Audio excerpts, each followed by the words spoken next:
What I was trying to say the whole time is that I'm gonna move swiftly because I'm not feeling well, but I got it all laid out. Oh yeah, okay.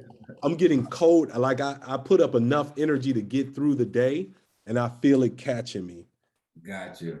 Hey, make me a co-host if you can, because I made you the host. For sure.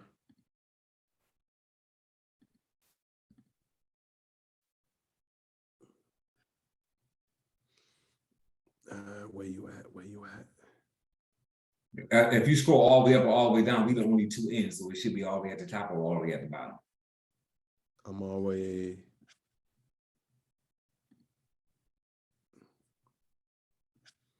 I don't know why it ain't.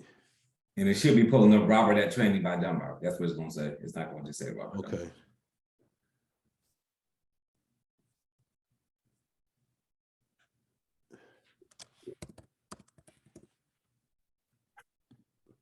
There you go. All right, done. All right. So I'm gonna stay on right now. If this does something funny, I'm gonna cut out and reset. Okay. You know what I mean? That way, because that way everything will stay up because you're the co-host. Oof. I mean, you're the actual host. So I'm gonna go ahead and let people in. Ace, let's go. Let's do it. Yeah.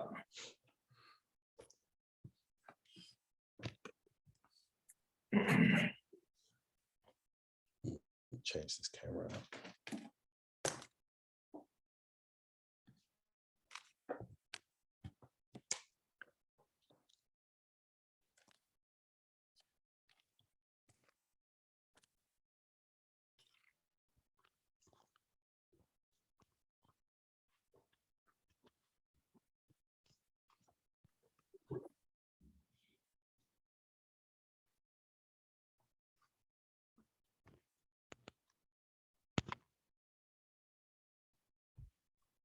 Good evening. Good evening. Greetings. Greetings. Welcome. Robert, you need me to let people in to the waiting room? That will be helpful. That way, Coach Branch and myself can concentrate on, but I think Branch has to make you a co-host because I made him the host, so I can't make you a co-host. All right. Harold Branch, if you could make Nancy Wolf a co-host. Already on it. Yeah. Hello, everybody.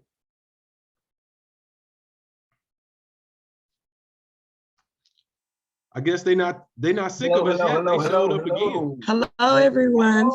Hello, everyone. Good evening. Had to unmute. Yeah. So y'all still showing up for this crazy Zoom, huh? Absolutely. Maybe that means we're getting over our procrastination. Oh. All right. Look like someone's been taking notes. Yeah. It's so funny over here on my screen, Coach Branch, because I'm so used to being the host. I'm over here trying to figure out what to do as a co-host. I don't even know what to do. I'm over here messing with stuff. See, that's that partnership, brother. We gotta get used to it, man. You ain't gotta do it all by yourself no more, brother. You ain't by yourself in the journey. That is funny. Yes, sir. Right. So guys, we're gonna let me hold on. Let me get that in here. Set that up. Yeah, I got this too. I got my little screen over here looking. Gallery that thing out. All right, there we go. All right. Get them let in. Full screen. Okay. Now I can see everybody. All right, so guys, hope everybody's doing good. This is the last week of our of our training on stop procrastinating. Of course, we said today was going to be sense of urgency. So I'm gonna start talking about a couple of things, and Harold Branches or Coach Branch has got some how to procrastinate without panicking. So I'm interested in hearing that, because that's not something I don't know how to do. I still do a little bit of panicking. So that's where I'm at on things. We all do, brother. We all do. And I'm gonna, and when I get into the conversation with everybody about how much time you have in your, they say if you live in a developed country, you on average, we live to about 70 now. Obviously some people live older, some people live younger, but I'm gonna use that number as I show you how much time you have left, which creates a sense of urgency. And I don't want that for anybody in their mindset, for them to look at that in any kind of morbid way, because that's not what I'm saying. I'm saying we know that a sense of urgency and motivation normally is pushed forward by pain versus pleasure, right? So either you want to live so much that you're going to do everything you need to do, and you're going to have a sense of urgency because you enjoy what it brings, or you need something to push you to say, hey, look, or else. That's typically how we work. And, when we look at how much time we have left, sometimes that pushes us. So I want people to be aware when they think that they've got all the time in the world, how much time you actually have. So I'm gonna talk a little bit about that when I'm talking as well. So just on a sense of, and you know what too, can I do this? Let me see. Am I able to do this? I'm not. I'm gonna have to go back and do this in a second. Hey, HB, I need you to do me a favor, because I have to get us YouTubed. Okay. So I need you to push me over to host real quick, just so I can do that part of it while I'm talking about this other deal, if that makes sense. That is fair enough. So how many people understand? Oh, there I go. I'm doing Transformers. Hold on. Let me see.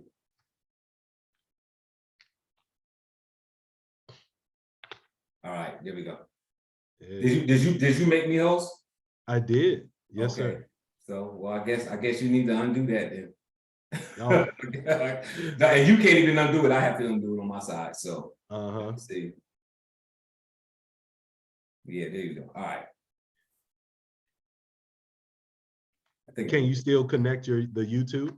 No, but I'm not gonna worry about it, because I can always pull it down raw from here. I'll be good. Okay. Yeah. Am I showing as co-host? No. Okay, so just But I will do that. Do you still want me to let people in? Yeah.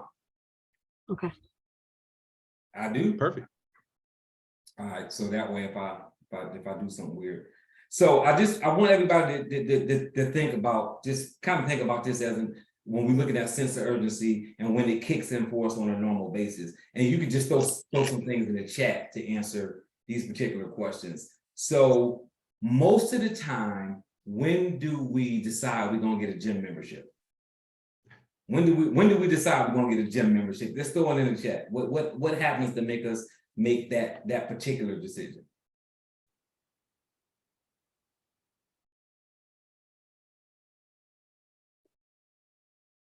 Here we go. New Year's resolution. That's one of the ones on the list. And I'm gonna use the four goal setting categories on this, which means I'm gonna ask one question about health and fitness, one about personal life, one about business, and one about spiritual meditation. So that one obviously was about health and fitness, right? When do we typically get a gym membership, right? Bad news from the doctor. Good stuff, Norman. New Year's resolution. So I see a couple of different answers here at the end of the year, right? Which is the same thing as the New Year's resolution. And that's what it is, like when you realize that you're overweight, or you're being told you're overweight, or you realize that you can't fit something that you're supposed to be able to fit, right? If you're prescribed that from a doctor, because it could be a situation where you had surgery, or your doctor is saying, hey, look, your knee is bad. If you lose a little bit of weight, maybe, it won't hurt you as bad, those kind of things. Or you may have had an accident and you may have been told to go see a personal trainer or something to help you heal. Or it could be a New Year's resolution. So that's just a couple of them. And some of those are what you guys put in there.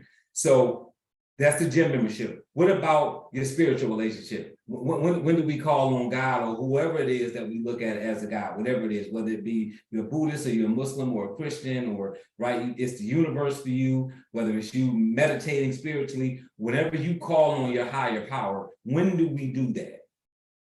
When do we do that? Throw it in the chat. When do we do that? Daily, Valerie, I love it. Every day, on a daily basis, good stuff. When the proverbial blank hits the wall, hits the fan, all the same, right? So I'm seeing the answers that, you know, that right, when life takes a turn, we like to do that. When bad times fall us, I guess let's sum it up that way. A lot of times when bad times fall on us, we decide to get spiritual, go to church, pray, you know, start doing things that have to do with us calling on our higher power, right? That's that sense of urgency. But we're not doing it preventatively. We're not just staying on top of that a lot of times. I saw some people put in the chat every day, right? I saw some people put that. But a lot of times we claim to follow a particular religion or spiritual essence setup, but then we don't actually do it on a daily basis until something happens a lot of times. Somebody gets sick or something like that. So what about intimate relationships, right? When do we work on our intimate relationships? So we're in a marriage or we're dating or whatever it could be. And even if you're not married or you don't date, maybe you just have intimate relationships, meaning, right, close relationships with your brothers and sisters, right? Your mom and dad. Some of us, sometimes we fight with our family. So let's look at any kind of relationship, whether it's your best friend, family members, or marriage and dating, right? When do we decide to work on those things, to give it the time that we know it needs in the first place? Let's put some things in the chat. When we need them, right? We think things are going off track, when the relationship seems to be broken, when all hell breaks loose. I love it. Problems, last resort, right? So when do we do that? When it's a breakup, when it's a divorce, when it's a family fight, when it's a situation that me and my brother or sister don't talk, but it's a family reunion coming up and we don't want it to be awkward. If it's a relationship, if adultery happens, right? Again, something has to happen to create that sense of urgency. And a lot of times for us, it's pain that does that, right? Last one here, right? Career, business, growth, success, right? So whether it be you advancing in your career, whether it be you not being fired, whether it be you saying, I'm gonna start taking my business serious, right? Or, you know what, I said I was going back to school 5 years ago, 10 years ago, but I haven't gone back. So when it comes to career, it doesn't have to be a business. It could be going to school. It could be getting certified, going to a vocational program, becoming a nurse, right? Running a business, anything career orientated. What makes us push forward to do those things when we haven't been doing what we said, right? When we've been procrastinating on those things, or there's no sense of urgency there. What goes on? What creates that sense of urgency? What creates that sense of urgency? The economy drops. We need more money. When we don't get what we think we have gotten, what we should have gotten. Come on, guys. Let's see some more. Let's see some more. When do we start to get a sense of urgency for our career? Stress, fired. Come on now. Not where we think we should be. When we take a serious look at ourselves. So good, and those are all good answers. So it could be you losing contracts as a business owner or losing customers. It could be your business going in the red.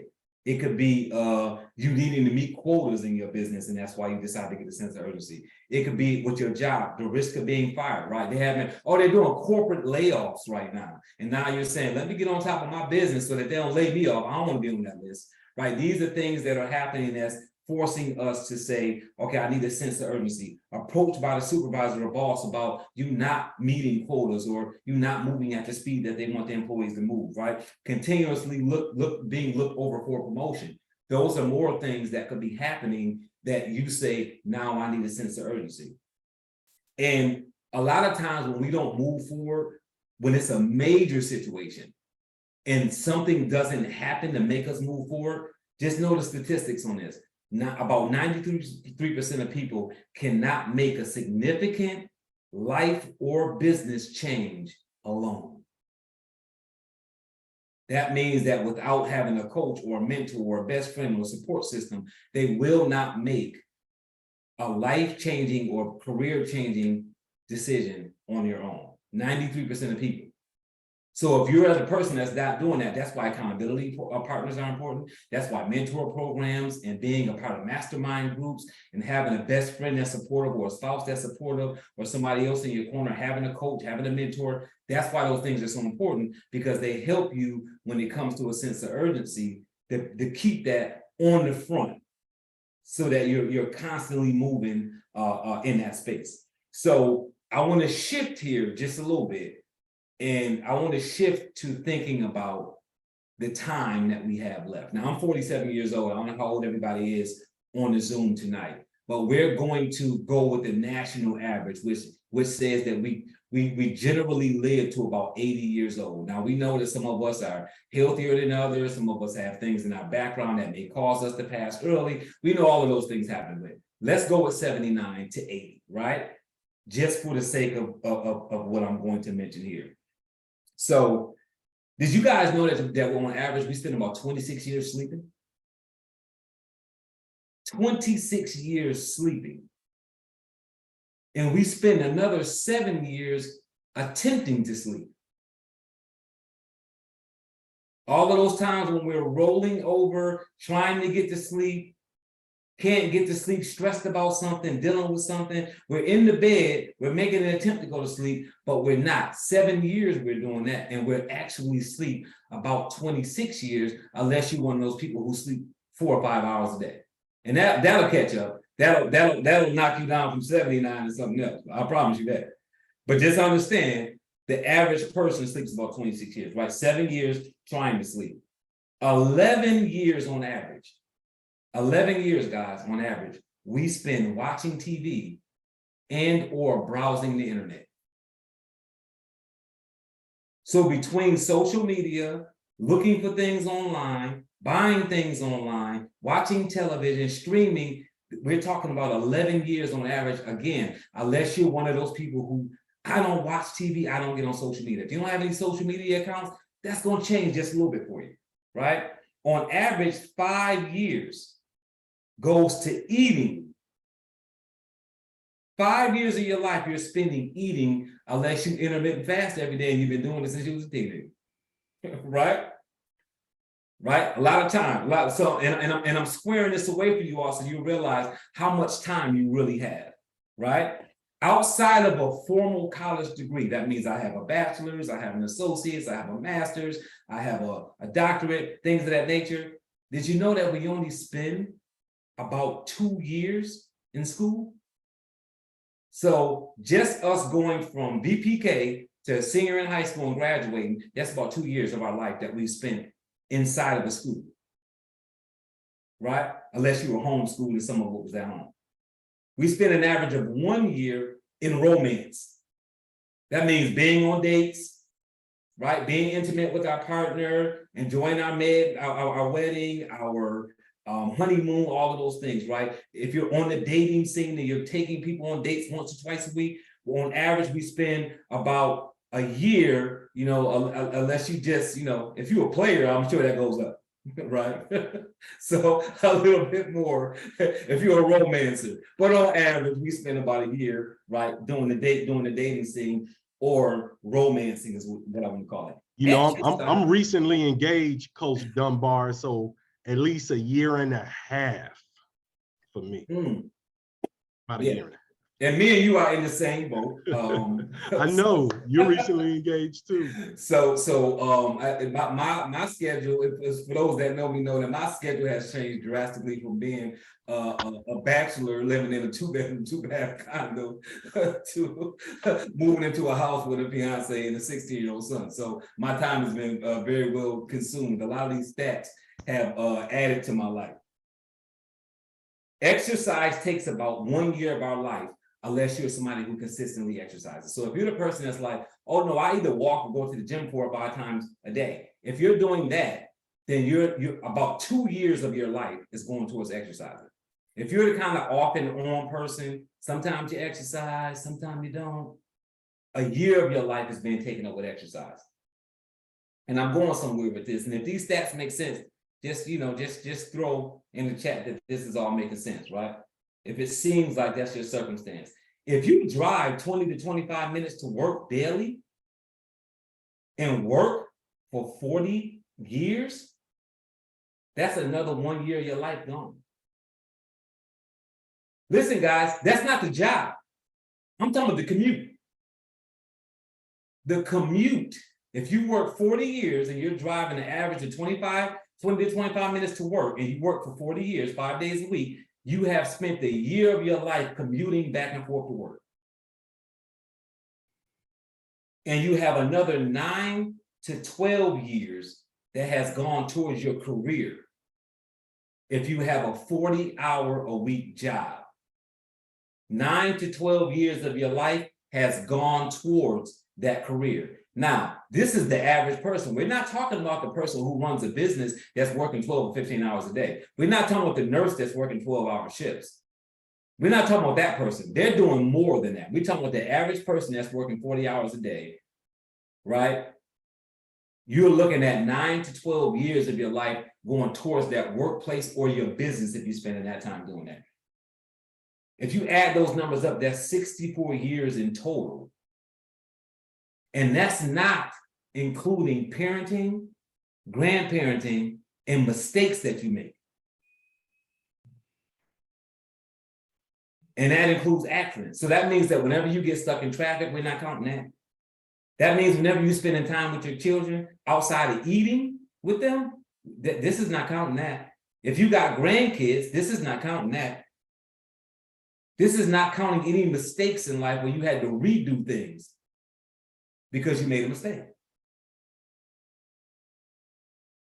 64 years gone out of your 79. And the reason why I'm giving you these numbers is that so that we realize that there needs to be a sense of urgency in what we're doing. Because if you look at all of those things that are happening, we don't have a lot of time left. These are things that are happening every day for us. Installation, did I ever get back with you? Yes, And Greg gave a couple. You got it? Okay, good. So you talking about 64 years out of 79? You don't have a lot of time left. So it brought me to the old, some of you may have heard this before, the old Confucius quote. Coach Dunbar, are you there? Yep. Can you hear me? Oh, I think you muted me too. You got me? Okay, good. So that brought me to the quote from Confucius that says, and this is powerful, right? And I read this quote, I found this quote in like November, but it just happened to go exactly what we're talking about here. And Confucius said, this is way back 550 BC, because I know we think we come up with everything nowadays, right? Like 20, 30 years ago. 550 BC. We have 2 lives. The second begins when we realize that we only have 1.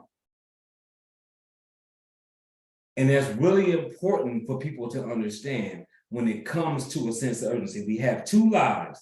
The second one begins when we realize that we only have 1. We've got to stay focused on what we're doing, and that starts with a sense of urgency. That starts with us putting the same energy and motivation that we put at the end of the month when it's time to meet a quota, right? When there's a due date for something and we wait right until that due date is there. There are a lot of things that we can do to do that, and obviously we're going to discuss different things, different tactics and stuff like that. But I wanted people to have that sense of urgency, and I wanted people to have that little bit of pressure in their background of understanding that day to day, we're doing all of these things that I just mentioned, but we don't realize that after we finish doing all of those things that I mentioned, we only have like 14, 15 years left in our life outside of those things. And again, however many mistakes you make, that's going to take more. If you're working 12-hour shifts, it's going to take more. If you got a lot of children and a lot of grandchildren, that's more parenting and grandparenting. That's going to take more. If you're a big romancer, that's going to take more. If you're driving an hour to work, that's going to take more. You guys follow that? So I want you guys to just see that, let that sit in your mind, because it's about a mindset. It's about understanding first what the challenge is, identifying that there's a problem that needs to be dealt with before you move forward to deal with it. Does that make sense? So I'm going to go ahead and turn it over to you, Coach Branch.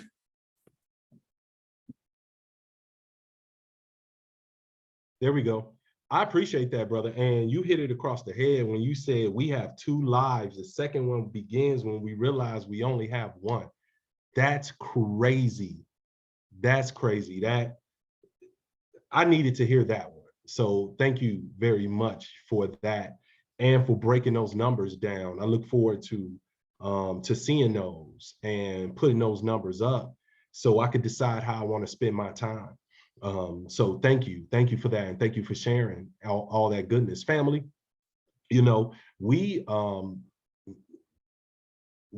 in our last session as far as this 3-week series when it comes to procrastination, and I'm honored to touch base on pressure without panic. That's what I want to talk about, pressure without panic. But before I dive into that, you know, in my company and so many of my business mentors and just the business leaders that I've listened to over the years, I'm sure so many of you have as well. You know, one of the biggest things is about coachability. And if you are on this line because you are ready, you are honestly ready for a change, could you put a 5 in the chat right now? Could you put a 5 in the chat if you're like, look, I don't have time to waste all those hours. That just lets me know that I need to spend my time even that much better. There we go. There we go. Right? So if we have to be careful with the allure of convenience. We will be sold our subjugation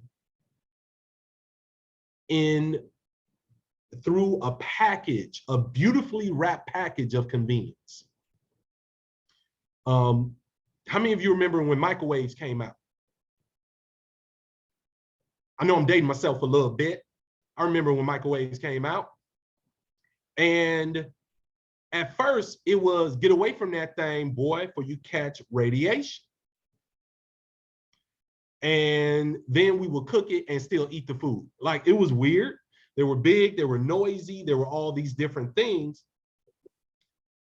Now, and it didn't take long for that convenience to change the actual lifestyles of an entire, not just society, but a planet for the most part. Obviously, every country don't have access, but there are, how many of you know somebody, put a 3 in the chat if you know somebody who would starve to death without a microwave. They'll die, they'll never make it.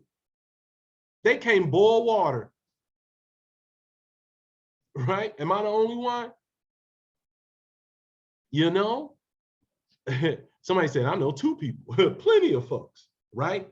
I know folks where that's the case.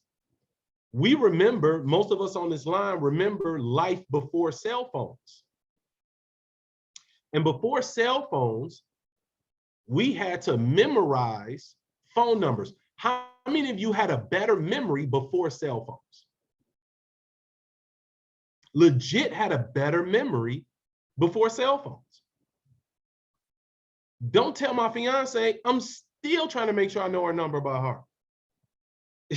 Don't say nothing, right? Trying to make sure I got my kids' numbers by heart. I know a couple numbers by heart, and those were numbers that I had memorized before cell phones that I can't get rid of in my head.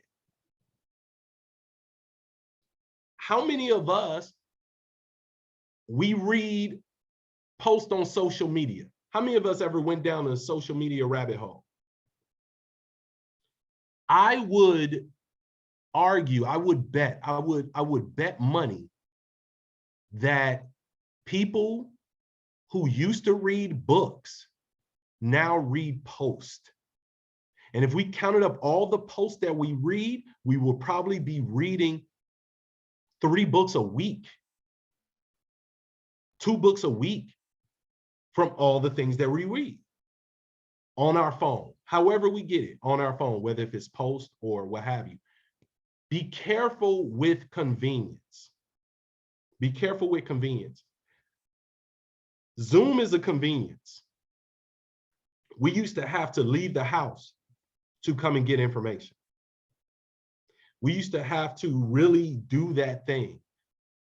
And since Zoom has come out, it's a powerful convenience, but if it's overused, we could start to miss opportunity, and it could start to devalue the experience itself. People go to work on Zoom and don't even put pants on. If you don't have to prepare, it's not just your clothes, it's preparing your mind. If you're in a position where you can't turn your camera on, then that's one thing. But if it's a lack of preparation and I just don't want to engage to put my camera on, then you want to be careful that you are not becoming a victim of that convenience. Now, I do realize it's a little different in social anxiety and all those different things. And if that's you, then you know who you are, right? But I just want to throw that out there. I'm fine, right? I'm gonna rock it. I'm gonna do what I do. But I would rather lose money being honest than to make money pacifying with dishonesty. If you think that's fair, put a 7 in the chat. If you never get on another Zoom with me, prepare like you are going to a live presentation. Do you know I put cologne on for this Zoom tonight?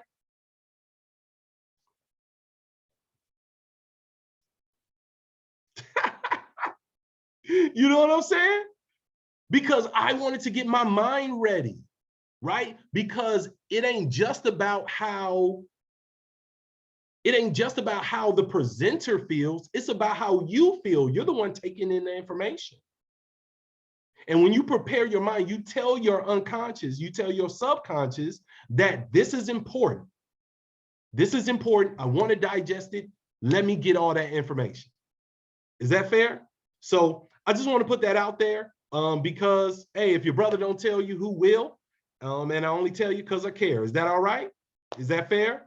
Give me an 8 if you think that's fair. As you see, I'm asking y'all to engage in the chat as well,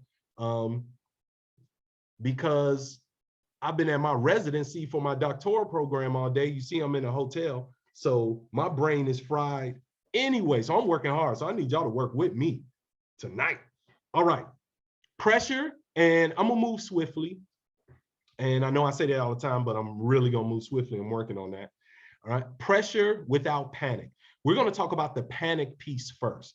And some of the information is information you heard, maybe not in this particular context. When we talk about panic, once again, we're talking about fight, flight, or freeze. That tends to come into play when the panic button gets hit. I don't know about you all, but when I panic or when things rile me up, it drains me so much, I tend to need a nap. I gotta lay it down. You can ask anybody. I remember relationships where I was like, I can't even finish this talk. I need to go lay down because it literally just drained everything out of me. Panicking is just, it's something that is attached to anxiety. So when we talk about anxiety, there's a couple definitions.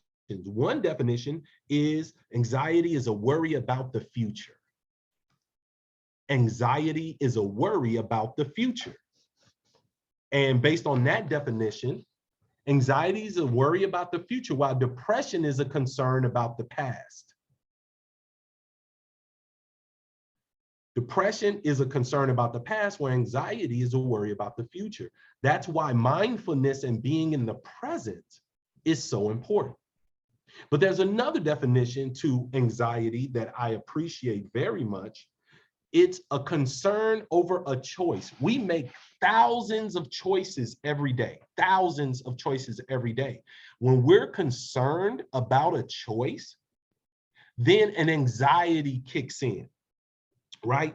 And if it's just what restaurant to go to, well, if you choose the Mexican restaurant, you're missing out on the Italian restaurant, the Chinese restaurant, the Thai food restaurant, the soul food spot. You're missing out on all those things, right? So there's an anxiety because of the lack of focus on what we're gaining and the laser focus on what we're leaving behind, right? The lack of focus on what we're gaining and the laser focus on what we're leaving behind. That's not helpful. That's not helpful to any of us. So how do we address these particular areas of anxiety? How do we address this panic? Well, when it comes to a worry about the future, we need to remember and we need to acknowledge and recognize that the good will occur much more likely than the bad. The good is much more likely than the bad, right? Miss Wolf, would you go ahead and let them in from the waiting room? Thanks so much. The good, I don't see the thing. Oh, you don't see him. Mm. All right, well, that would be a challenge. I just let them in. You got Okay. him? All right, thank you, Yep, brother. Sorry. Oh, no, you're good. So we need to recognize that how many of you will agree that the majority of things you worry about never come to pass? They didn't even happen. We spent a whole bunch of concern, a whole bunch of worry or stuff that didn't even occur. Am I the only one? Throw a 9 in the chat if that's not just me, right? It happens all the time. So we're spending all this time panicking and worrying about something that doesn't exist, hadn't existed, won't exist, won't occur. Guess what? Once it happens, you got all the time in the world to worry. Just wait till it happens and worry then. But you could wait. You know what I mean? One of the reasons I believe that we worry like that is because we are comparing ourselves to those around us who are reckless in their behavior and decisions. You are not the reckless people around you, even when your actions are similar to theirs. What do I mean by that? I'm a father. I take fatherhood seriously. Now, I know there are men who have fathered children who would leave town, would not be available for their kid for a football game, for example. Traumatize them because they're not around for football games. Okay. My son has a football game and I gotta do a training or a retreat in Atlanta with Coach Dunbar. I miss his game. I'm not going to panic or worry because even though it's similar behavior, there's a slight edge that makes it different. You are not reckless. Me missing one game ain't gonna kill the kid or my relationship. It'll be all right, even if I wanna go hang out. He'll be okay this one time, as opposed to someone who does it all the time. How many of you are around reckless people or people who make reckless decisions? Even if it's family members, put a 4 in the chat. They get on your nerves. They get on your nerves. You're like, what is wrong with you? Why would you do that? What's happening? As a result, you want to be as far away from them as possible, and you end up avoiding self-care, taking care of yourself, because you're comparing yourself to somebody you could never be anyway. I will never be that reckless person. Put that in your notes. Put that in your notes. As far as concerns over choice, do your due diligence. Your due diligence is important. Do your due diligence before you make a choice, but then commit to the choice. Once you make a choice, don't even think about other options. Once you make a choice, nothing else exists. Nothing else exists, right? It's been said that once you decide, it's killing off other options. Like other words that end in side, right? Pesticide, homicide. You kill off all other options. When you make a decision, lean into your decision. Don't look around and consider what else could happen. What can help you do that is by doing your due diligence before you make a choice, but doing a reasonable amount of due diligence. How many of you are victims of needing to know everything? Put a 1 in the chat if you're a victim of needing to know everything. I need to know everything before I make a choice. I need to know what's happening, who said it, how it happened, well, what's going on? Let me research this, let me check that out, let me da-da-da-da-da-da-da. You don't need to know everything. You know what you need to know? Enough. I just need to know enough. You know why? Because needing to know everything is impossible.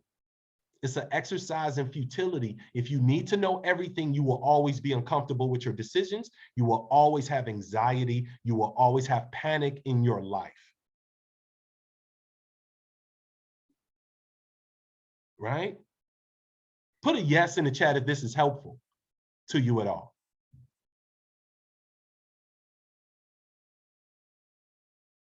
Okay, excellent, excellent, excellent. My last point on that, then we're going to move to pressure. If you're a person of faith and you pray about decisions, what does it say about your belief if you're constantly worried after you make the decision? If you're a person of faith and you believe, but you're in a constant state of worry, what is it that you really have faith in? All right. Some of y'all gonna click off. You ain't gonna like me after this. Just put a frowny face, put a frown face in there. If I'm on your nerves, yeah. If I'm on your nerves, it's out of love, but go and put a frowny face in there. So now let's talk about pressure and how to do that effectively, okay? Trick yourself to success. Manipulate yourself. Trick yourself to success. Manipulate yourself. You've tricked yourself into failing. You've tricked yourself into not making things happen. You tricked yourself into not believing in you. Go ahead and trick yourself into believing in you. Trick yourself into succeeding, right? Right? You have let other people manipulate you. I've been manipulated. How many of you put a yep, just a yep in the chat if you have been manipulated and you know you was being manipulated?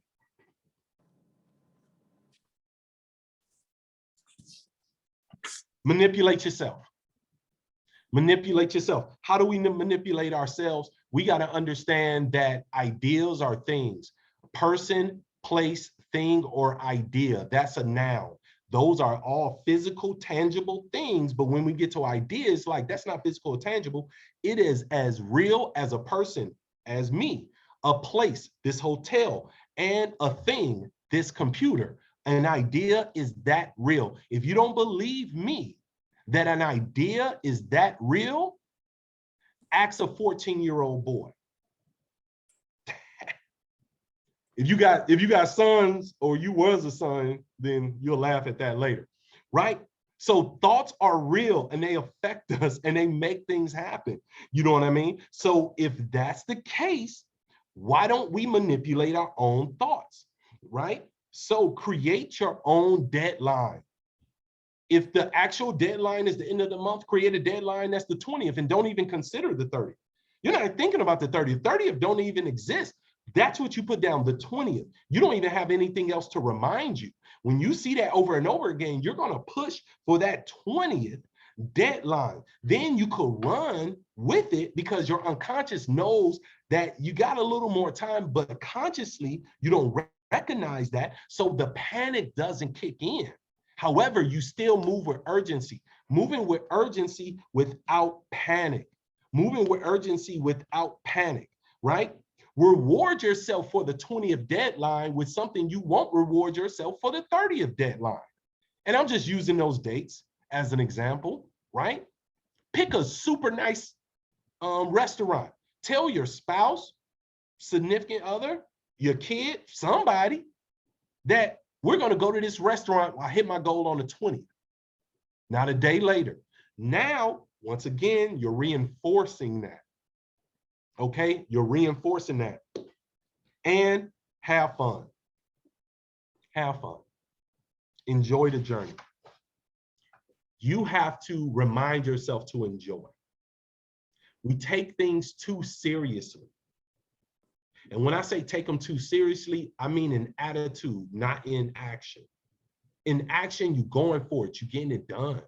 You push it. How many of you ever played sports before, even if it was a pickup game? Right? It was fun. You pushed super hard, but it was better when you was having a good time doing it. I go to the gym, right? I enjoy, I'm doing the thing, man. I'm sweating, I'm burning, but I'm enjoying it. How can you do that? Me personally, I like jokes. I like jokes. So I may have stand-up comedy playing in the background while I'm going about my day. It's hilarious to me. I have, Coach Dunbar, I tell you, I have cartoons playing randomly. It keeps me light. It reminds me to enjoy during the day so that panic and anxiety doesn't have a chance to kick in. And those are my tips when it comes to utilizing pressure without panic in order to move forward from a negative procrastination space so that you can make success inevitable for you. Thank you. Brother Dunbar, turn it back over to you. Stuff, brother. Man, you said so much that was connected to some of the other weeks that we had already. I'm gonna give you guys a quote in reference to, again, what we're talking about. Success, and write this down if you can. I'm gonna try to say it slow. Successful people get a sense of urgency from the inside. Unsuccessful people wait for outside events to invoke them. I really want you all to think about that. Are you getting your sense of urgency from somebody outside pushing you something, some quota, some standard that somebody else have set, or is it you setting your own standards? That's what's important to understand.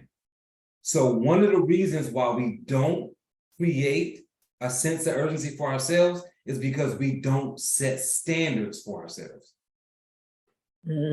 So if you don't set a standard, there is no sense of urgency because it's just going to kind of happen when it happens. So if we look at some of the most developed, beautiful, precious, important things in our life, think about how there was another standard set.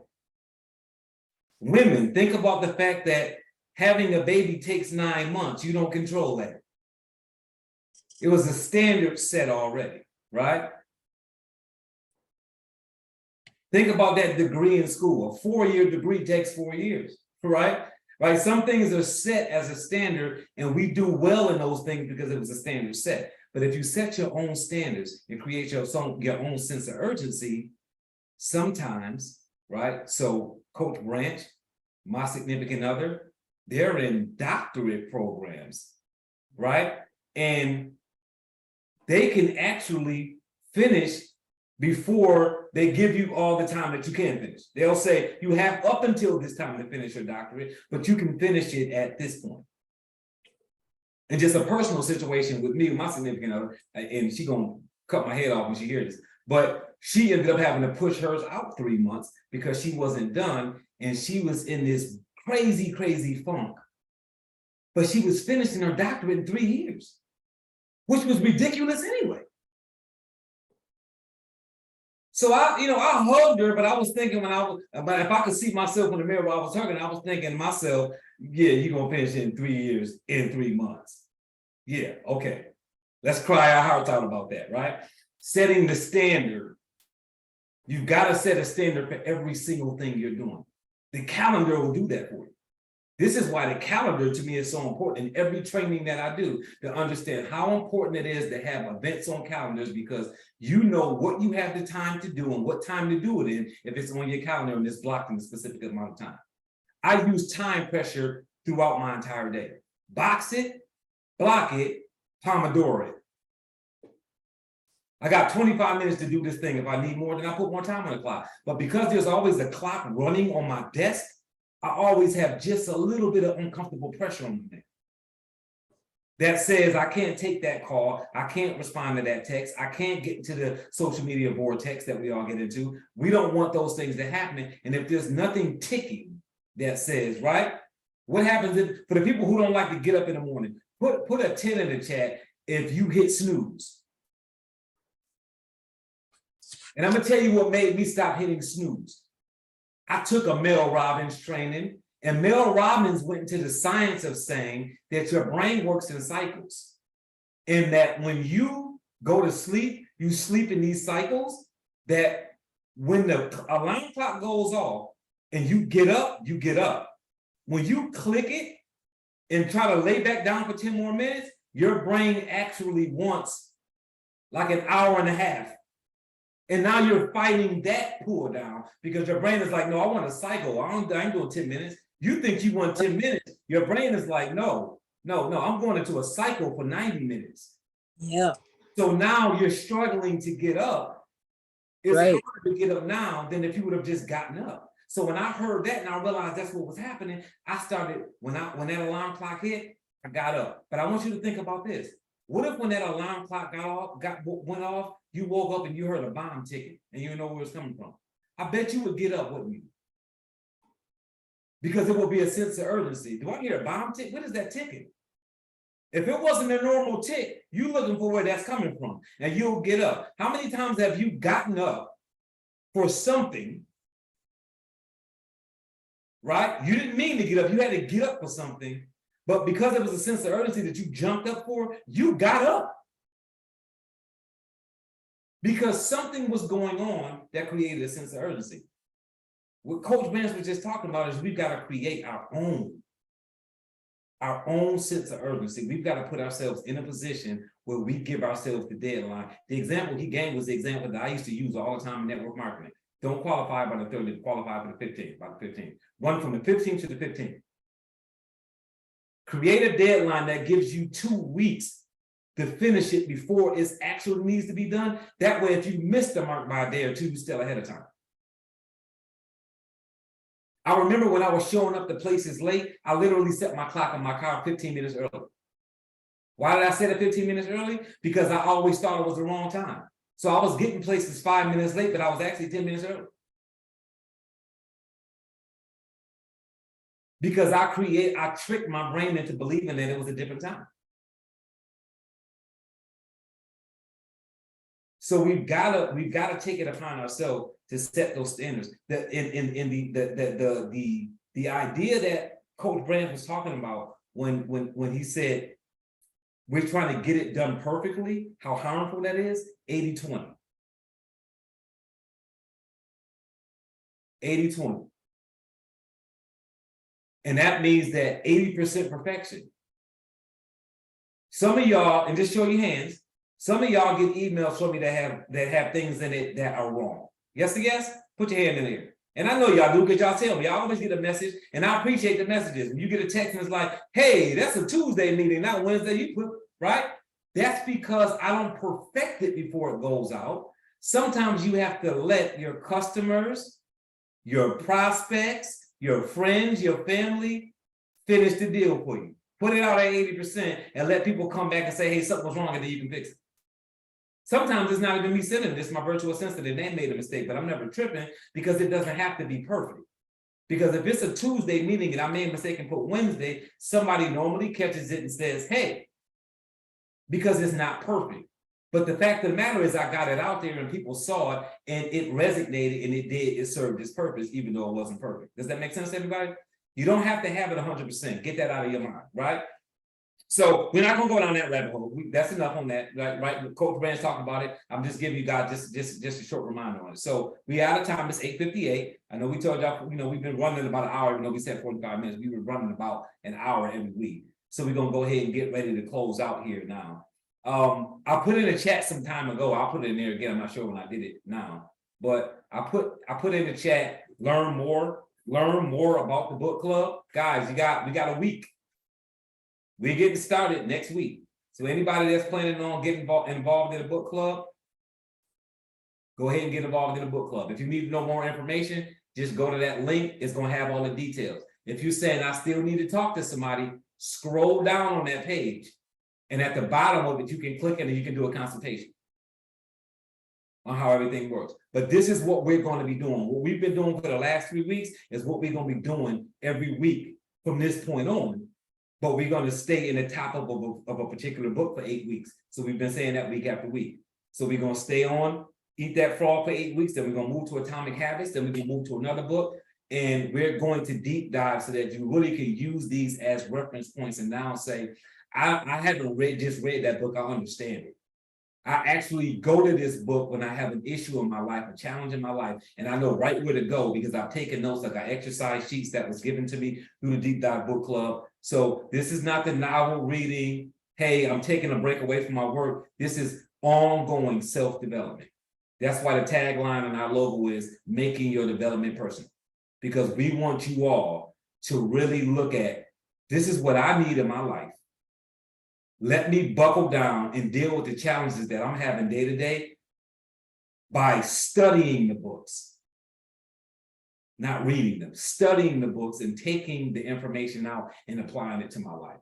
That's going to be the best $17.99 that you spent on that particular book. Let's say that's what the Eat That Frog cost, $17.99. I don't know what it costs, right? Because I bought it years ago. But if it costs that, now you can say, I'm in a book club, but this book I paid $18 for, this is now a reference book in my life that I have through exercise, if that makes sense.